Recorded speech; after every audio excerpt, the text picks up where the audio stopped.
Okay, so about 2 years ago, I made a video talking about some of the best 5-star weapon out there that you may want to invest into that can actually transform your account that you would never actually regret investing into them. Now that many patches have passed by, many new weapons have come, I think it's time to have an updated version of that video going through some of the best 5-star weapon nowadays that you may want to pull whenever you do have the premium gems to invest into your account. Now generally this list of weapon is obviously targeted to those players who want to have 5-star weapon but still able to invest very much efficiently into their account, because the weapons that I'll be talking here are the general weapons that can technically be used on many of the characters to make it actually worthwhile for your pools, because obviously there's so many 5-star weapons out there, and whenever you're looking into a favorite DPS characters of yours, sometimes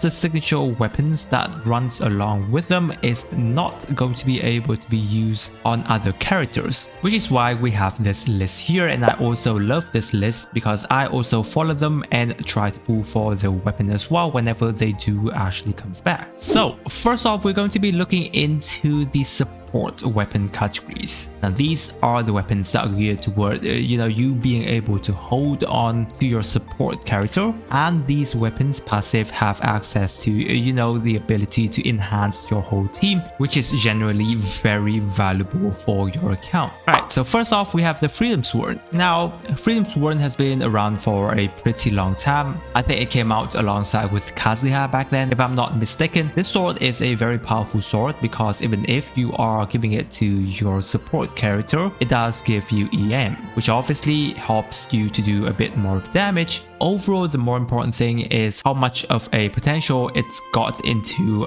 buffing your character's attack, because this sword has access to a 16% normal charge and plunging attack damage increase, as well as an extra 20% attack increase. So if any of the sub DPS and DPS character on your team who are loving attack percentage increase, this sword being held by your support character can be very beneficial. Now of course, since it is a sword, it's only applicable to sword characters. Now there are definitely a few characters that can make use of this very well. Obviously mainly it's going to be Kazuha. If you have a Jin, then yes, very well used on Jin as well. Character such as Bennett can also be used, but I know sometimes Bennett use other sword that has a lot higher base attack, but overall since it does have EM, it helps Bennett as well in terms of doing his damage, because while if he has access to vaporize or melt damage here and there, his burst or his E skill can technically do pretty nice numbers at times. Or characters such as Kuki Shinobu, very fitting for us as well, because Kuki would love to have access to EM. However, the thing is with Kuki is that mainly she's used on a Hyper Bloom team, and many of the time you just want EM there, but overall having more access to attack increase can sometimes be beneficial on character, for example such as Alhaitham. You can still use attack percentage really well, or other on-field DPS character as well, like Kuching or even Cloran can use this weapon, because this weapon buff applied to your whole team and it gives a very nice EM boost. So if your account has a lot of sword support character and you're looking for an upgrade in terms of 5-star weapons, Freedom Sword is obviously going to be a very nice addition. Moving on, in the same family tree, we have the Elegy. Basically, yes, the best support bow out there, because technically speaking, any of the support bow character would be able to make use of it, or even sometimes DPS character who loves energy regen, because this bow gives you energy regen, which overall is a stat that can be used on any of the character. Now the buff is slightly different compared to the Freedom Sword, because you are getting 100 EM as well as attack percentage. So overall it has more variety of buff, but most if not all of the DPS character would be able to make use of the buff as long as you have Elegy equipped on any of your support character. Now the support character can make use of it is very long, from character obviously like Yelan, Venti, to sub DPS character that can be in support role, like Fischl, Ganyu, other support character, Diona, Goro, Sarah, right? even Farazan would be loving this. You know, if you're still using a C-Queen as well, she can make use of this very well. So Elegy has been out for a long time, but if you haven't already had this, I kind of recommend you to try and grab it whenever it does come back. Now, I don't know exactly when does Elegy come back. Oh, if I'm not mistaken, it comes back along 20. Yeah, alright. So the only time when you have the ability to basically pull for Elegy is going to be on Venti's banner, or you know, if the Chronicle banner does come back, then it may appear. But obviously, again, it's not a must pull, but if you do have Elegy on your account, it is a very powerful weapon to actually support your team overall. Next up, we have the Key. One of the best sword support options out there as well. Now obviously this sword is geared toward character that will be making use of HP, obviously goes to Nilou, but if you're swapping this sword onto Furina, then this technically is her BIS option whenever you are using Furina in an elemental reaction team, right? This sword has amazing HP increase for your HP scaling character, but not only that, you're also getting a lot of EM increase from the passive buff as well, which is really nice. Other character obviously goes to, you know, Kirara if you're using her, Kuki Shinobu can use it, Layla, yes, those characters can make use of it very well, and those are the character that you generally will sometimes use. Not to mention Furina, right? If you're really loving Furina and you really want to efficiently investing into her weapon, then the Key will have a lot more value than her, you know, signature weapon, because obviously you can use the Key onto many of the other characters as well, in opposed to Furina's signature option. Another support options that you can look into is going to be these 1000 of Floating Dreams. There's going to be Nahida's weapon. It is still available right now if you do want to pick it up. Now the supporting options here for this weapon technically isn't too high, because overall you're only going to be getting a 40 EM bonus, but while it is already pretty nice for a 40 EM increase, however, if you are using this weapon specifically for your more of a DPS catalyst character, then it's also very good, because technically this is one of the highest EM giving weapon in the whole game. Not to mention, you're also going to be getting either damage or elemental increase for the character that is holding this weapon. So if you are looking into a catalyst DPS character, then yes, in the future as well, I'm pretty sure you're still going to be getting a lot of character available for the usage of this weapon. Now currently, mainly obviously it's going to be using on Nahida. If you're using a Lizard DPS character, then yes, she's fitting as well. But however, Mualani as a character can make use of this weapon very well, because Mualani is used in an elemental reaction teams. So obviously, if you haven't pulled for Mualani's weapon, then yeah, overall having the Floating Dreams, even though it doesn't really, you know, fit her design too well, but if you're looking for damage, this weapon really fits her very well. Moving on, we're going to be looking into the DPS weapon. First off, I think I just have to say it, guys, it's going to be Homa. Homa is technically always going to be on top of most of the list here, even though it is a poem character, but the fact that it's just basically very much universal is really nice, because you know the crit damage is already very high, even though it gives you HP increase. However, even for character that doesn't technically use HP increase, they can use it as well, because Homa still converts your HP into attack bonus, which is very valuable for you. So yes, DPS poem character, technically speaking, any of the character will be able to make use of this weapon. Very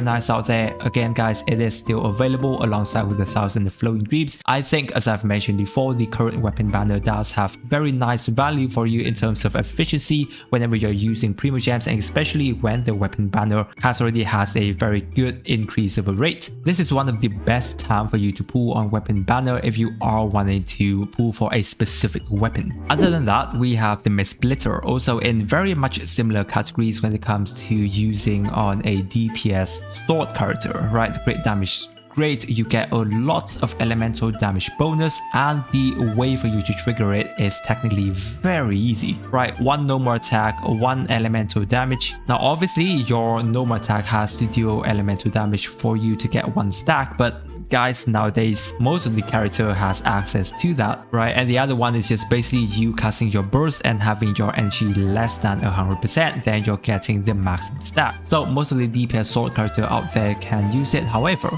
it can still be used on support characters as well. Like Bennett actually loves Mid-Splitter because of the very high base attack. So Mid-Splitter is still very widely used on many of the characters out there. Other than that, we have the Aqua Simulacra. Yes, I say this is one of the most universal DPS bow out there because of the sheer, oh my god, very high crit damage that you're getting. Again, it does give you HP increase, but other than that, you're getting an extra 20% damage increase as long as there are nearby enemies, and you're getting this buff regardless of whether you are on field or not. So not only is this perfect for sub DPS character, and even more so if your sub DPS character scale with HP, which is why it is the signature and BIS options for Yelan, but also many of the bow character out there can use this. As long as you are a DPS bow character, you can make use of this weapon very well. Obviously, it's not going to be technically your best in slot for many of your bow character out there, but you can use it on any of the DPS bow character, which is absolutely amazing of a weapon ever since it was released. Other than that, we have the Jade series, you know, the Jade Cutter as well as the Jade Spear. And the Jade Cutter can only be pulled whenever it is on the banner because it's not in the standard weapon banner. So I actually don't remember when this sword is going to be coming back. Most likely it is going to be in the Chronicle banner if it does appear once again. But it has been a very long time,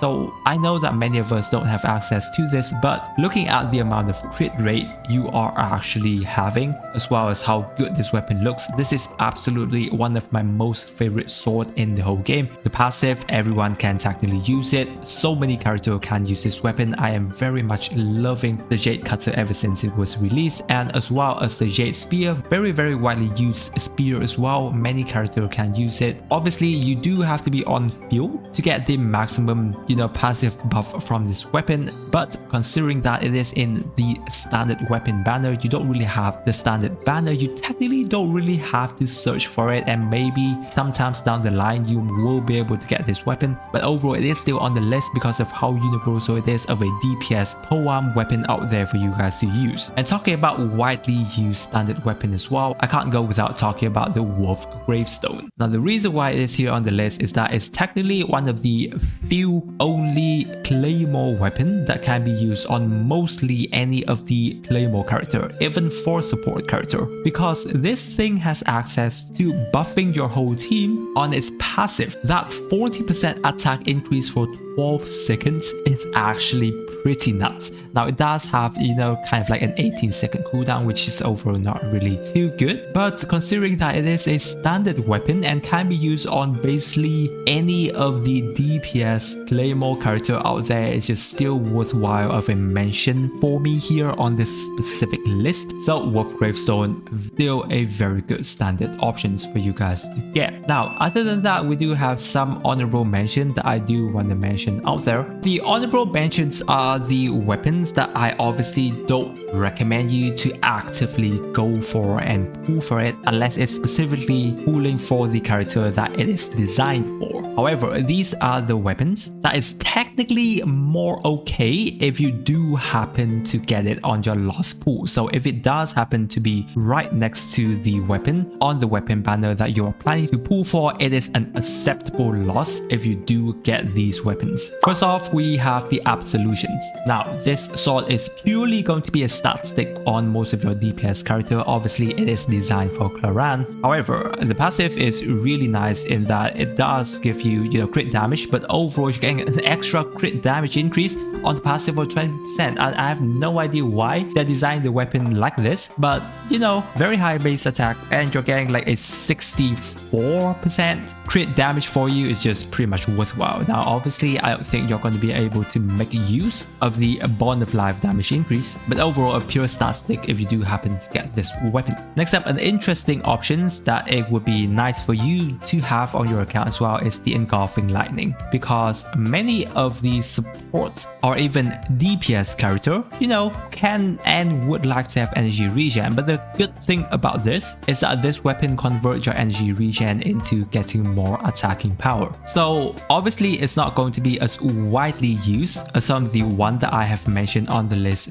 before, but considering the fact that so many other poem characters can technically make use of this as well, it's going to be a very nice loss for you if you do happen, to lose to the engulfing lightning sometimes down the line. Another option is going to be the Beacon of the Reed Sea. Now this is going to be a very hard weapon for you to come across, and I can technically only see it on the Chronicle banner. I think it came back once because it's only happened to be on Dia banner, and while Dia is on a standard banner, so you're probably not going to be getting this weapon many of the time. But if you do have this weapon, it's actually pretty nice because crit rate is nice. You're getting an extra 20% attack increase whenever you use your E skill, and you're also getting an extra 20% as well if you do happen to get attack. And considering that nowadays, I don't think many of the time you're going to be having shield specifically on your team unless you're going with a Geo character on your team. Even if you have Shilonen, right? She's not a character that's very good at giving you shield because she doesn't have that much of a Geo application anyway, so it doesn't really matter. If you do have this Claymore, it is